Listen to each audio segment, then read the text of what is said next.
The red phantom coupe ripped through my lawn and blew my sprinkler line apart in one violent second. Water detonated upward as Riley crossed the HOA president's daughter 20-something and fearless in the way money teaches you to be, cut the wheel and gunned it. The low-slung coupe chewed straight over the buried valve box. Plastic snapped. A white geyser punched the air and collapsed into a flood, racing toward my foundation. Riley didn't stop. She revved phone already up, laughing as the phantom spun a tight arc through the mess she'd just made. Mud sprayed the doors.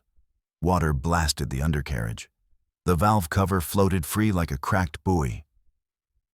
I shouted. Riley waved without looking, carving one more donut for the clip. When the engine finally settled, the car sat dead center over the open pit, red paint gleaming gimbal inches above exposed lines. Riley stepped out, heels sinking into slurry, still filming. "Relax," she said. "It's just water." "It's my irrigation," I snapped. "You ruptured it." Riley smiled. "Tow it if you want." Minutes later, Monica Cross arrived, HOA president, Riley's mother, eyes on the phantom, not the flood. She stepped between us and said it like policy. "No one touches anything. This area is HOA business now." Behind her, the water kept rising, and I realized they weren't here to fix the damage. They were here to claim it. Monica Cross didn't introduce herself. She ordered.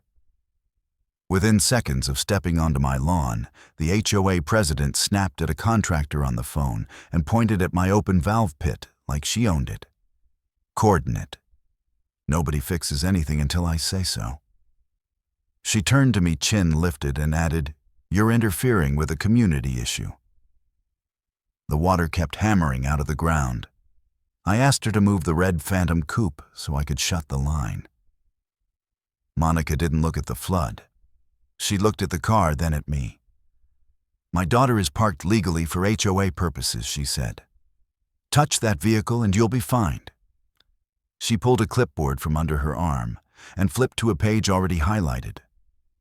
An emergency directive. No address, no parcel number, just bold language about access and authority. Monica held it up between us like a badge. "This strip is under temporary HOA control," she said. "We're documenting." I told her there was no easement. Monica smiled, once thin and practiced. "There is now," she replied, and tapped her phone. A board member chimed in on speaker, echoing her words like a script. I tried towing. Every dispatcher asked the same question, "Is the HOA involved?" And every call ended the same way. Monica watched from the edge of the flood, satisfied as the water spread and the phantom stayed put. That was the moment her motive became clear. This wasn't about fixing damage. It was about establishing control and daring me to cross it. The flooding didn't stop when Monica Cross said HOA business. It got worse. I tried to shut the line at the curb, but the main valve was buried under churned mud and broken plastic. Every minute the water ran, it undercut the soil along my walkway and crept closer to the house. I asked once for the red phantom coupe to be moved so I could reach the pit. Monica shook her head, already typing on her phone. "Documenting noncompliance," she said like she was reading weather. Riley Cross stayed by the car, filming angles, narrating to her followers, as if this were a stunt. She nudged the throttle once, just enough to rock the coupe and collapse another edge of the hole. The geyser flared higher. Someone across the street shouted for them to stop. Monica ignored it. She told me to step back from the work area. By noon, the lawn was a brown mirror. My mailbox leaned. The concrete pavers by the porch shifted a hair, just enough to notice. I put cones up anyway, bright orange against the water.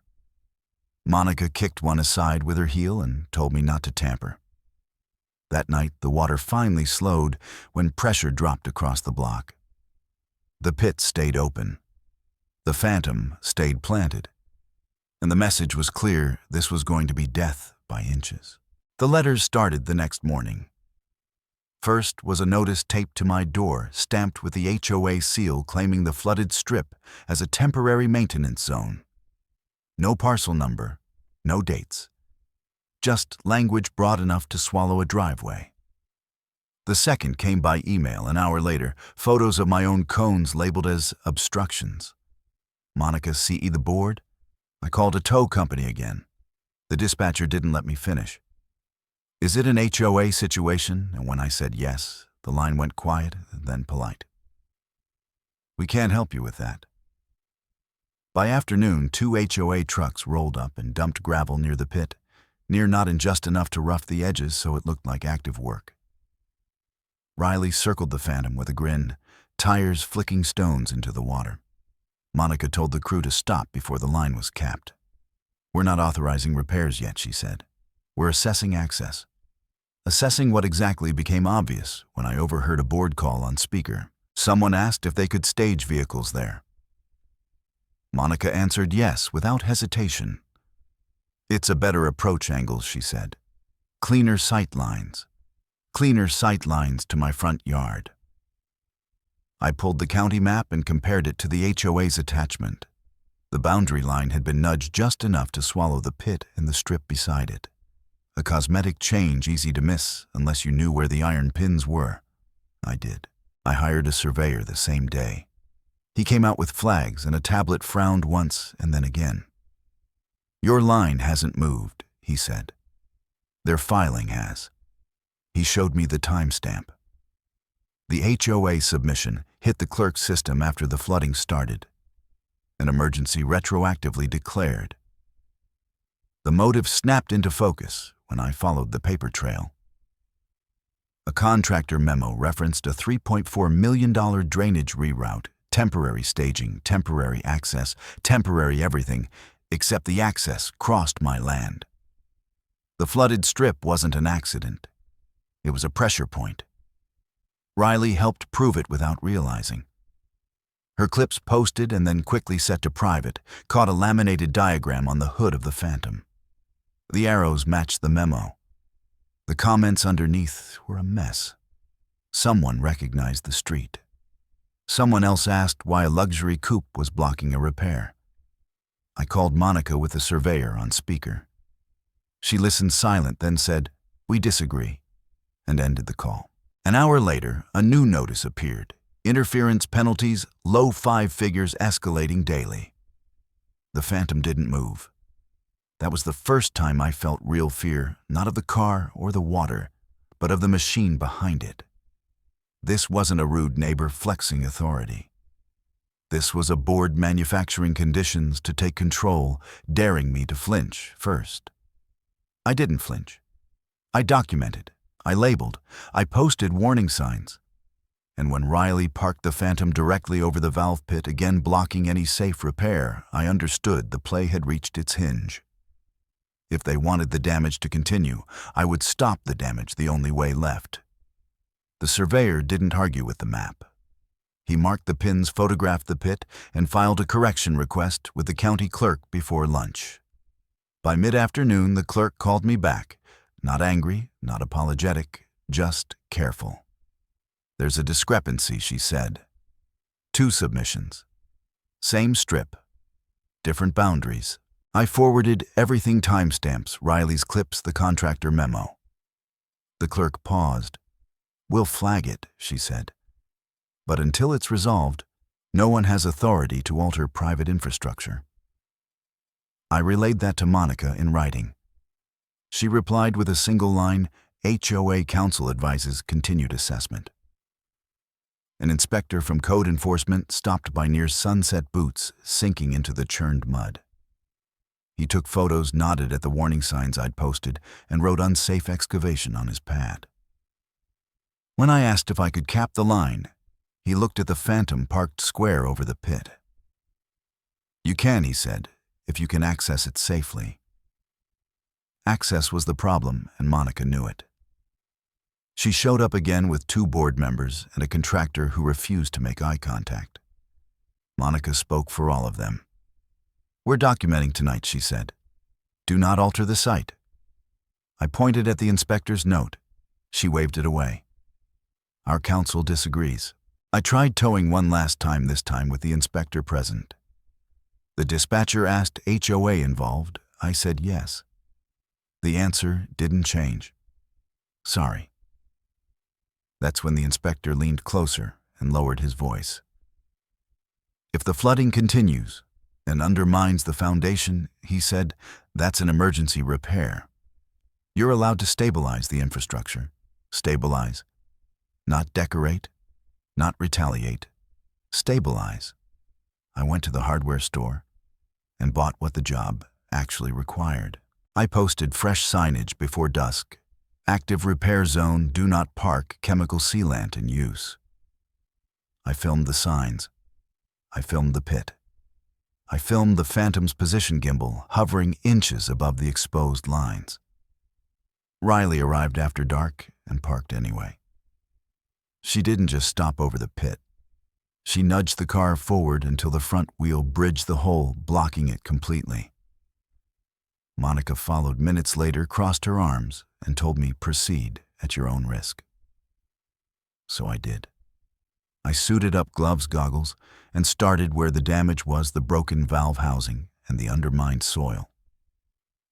The foam went in as sealant, slow and deliberate, filling voids, binding loose earth, choking off the seep that kept feeding the flood. It expanded the way it was designed to, pushing into every gap the water had carved. The Phantom was still there. As the foam rose, there it met the reality of a low-slung car parked over an active repair. It climbed the edges of the pit and kissed the underside, then kept going. It wrapped the wheel well, crept into the rim channels, and feathered across brake hardware slick with spray. I never aimed at the car. I never touched the paint. The car touched the repair. Riley shouted first. Monica shouted louder. I kept filming. Stop, Monica yelled. You're damaging private property, I pointed at the sign. You're obstructing an emergency repair. By the time the cans were empty, the water had slowed to a weep. The pit was sealed. The Phantom sat immobilized foam, curing where gravity and physics put it. Monica called the police. Riley paced, phone pressed to her ear, voice cracking now that the joke was over. The patrol car arrived with lights washing the yard blue.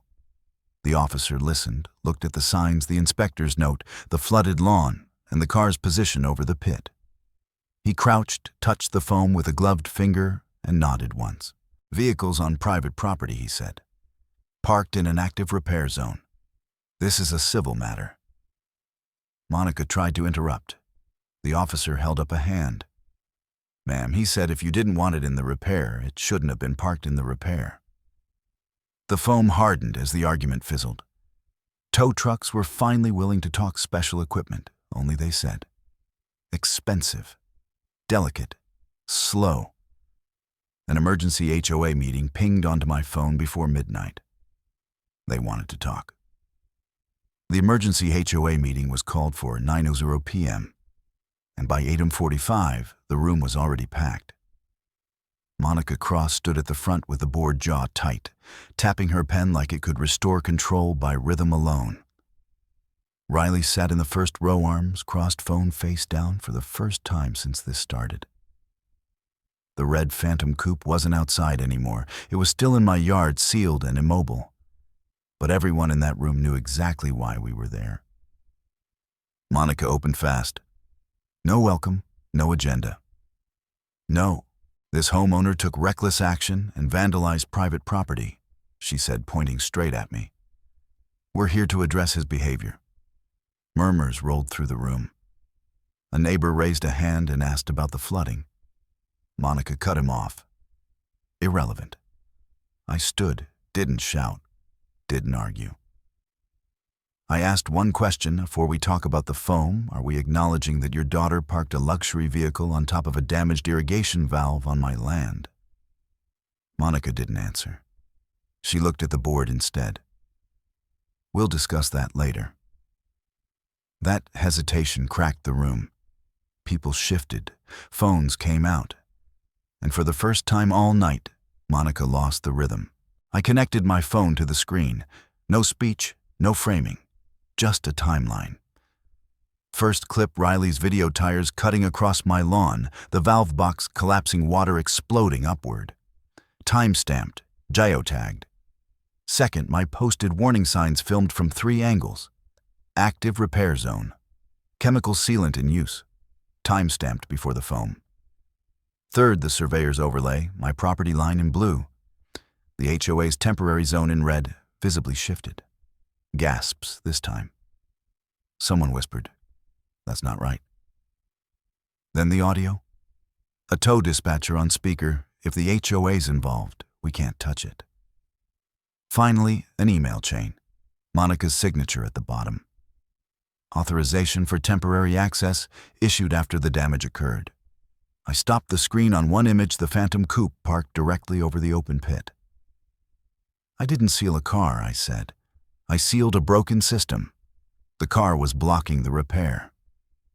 Silence landed heavy. Monica opened her mouth, then closed it. Riley stared at the floor. The side door opened. A county official stepped in, followed by a uniformed deputy. Not dramatic, just final. The official spoke calmly. "We reviewed the filings during this meeting," he said. "The HOA submission conflicts with recorded boundaries. The emergency directive is invalid." Monica stood up too fast. "You can't do this without..." The deputy raised a hand. "Ma'am, sit down." The county official continued. "There is also a question of misrepresentation and unauthorized control of private land. We're freezing the project pending investigation." Riley finally looked up. "What about my car?" The deputy didn't look at her. It was parked illegally in an active repair zone on private property. Monica tried one last time. "This board has authority, not here," the official said. "And not like this." The room exhaled all at once. Board members whispered urgently. One slid his badge off the table. Another avoided Monica's eyes. The power that had filled the room at 8:45 was gone by 9:12. As the meeting adjourned, my phone buzzed again, this time with a legal notice confirming the freeze. I didn't smile. I didn't say anything. I just stood there and watched Monica Cross realize publicly that the system she'd been hiding behind had finally stopped protecting her. No one rushed the door when the meeting adjourned. The room stayed heavy, like everyone needed a second to remember how to breathe without permission. Neighbors who'd never spoken to me beyond a nod crossed the aisle and murmured apologies. One man admitted he'd been fined over a fence line years back and paid because it was easier. A woman said she'd watched Riley tear across my lawn and assumed it must be allowed. Monica Cross didn't look at any of them. She sat, rigid eyes fixed on the table, as if staring hard enough might pull the last 10 minutes back into her control. Riley stood, then sat again, hands shaking, phone buzzing nonstop. The board members whispered among themselves, not plotting, calculating. The shift was unmistakable. The room that had once leaned toward power now leaned toward quiet relief, toward the idea that lines actually mattered. I felt it too, not triumph, just the tension leaving my shoulders, as the crowd realized this hadn't been a stunt or a tantrum. It had been a boundary tested and finally respected. My attorney called in, and I put him on speaker. He didn't waste words. The county's freeze was formal. The HOA's emergency directive was void. The altered boundary filing would be struck, and an investigation opened into misrepresentation and unauthorized control of private land. He read the numbers once: evenly 6-figure restitution for the irrigation damage and soil stabilization payable by the HOA. Immediate cessation of the drainage reroute, and a binding rule changed: no reclassification of private property without a third-party survey homeowner consent and a recorded vote. A courier arrived mid-sentence and placed a stamped letter on the table confirming the same. Monica flinched at the seal. Riley asked quietly if the foam could be removed. My attorney answered without looking at her specialized extraction, only at their expense, coordinated after the site was deemed safe. The deputy by the door nodded. The consequences weren't theatrical. They were procedural, and they landed harder because of it. When the calls ended, the room began to empty in small, respectful waves. Monica gathered her papers with care, as if neatness could undo exposure. Riley slipped out without filming, heels echoing once and then fading. I stayed where I was. Outside the window, I could see the glow of patrol lights reflecting off the wet pavement, and beyond it, the dark line of my yard. A neighbor tapped my arm and said, "If you need help reseeding, I've got a spreader." Another offered spare sod. I nodded, grateful, and finally stood. On my phone, a notification came through authorization to proceed with repairs. I pictured the valve pit sealed, the water slowed to a stop, the ground settling back into itself. No speeches, no banners. Just the ordinary piece of things working the way they're supposed to. I folded the county letter once and slid it into my pocket, a weight that felt earned. Then I headed for the door, ready to go home, and turn the system back on carefully, correctly, on my terms. Power only works when everyone agrees to pretend the line isn't there.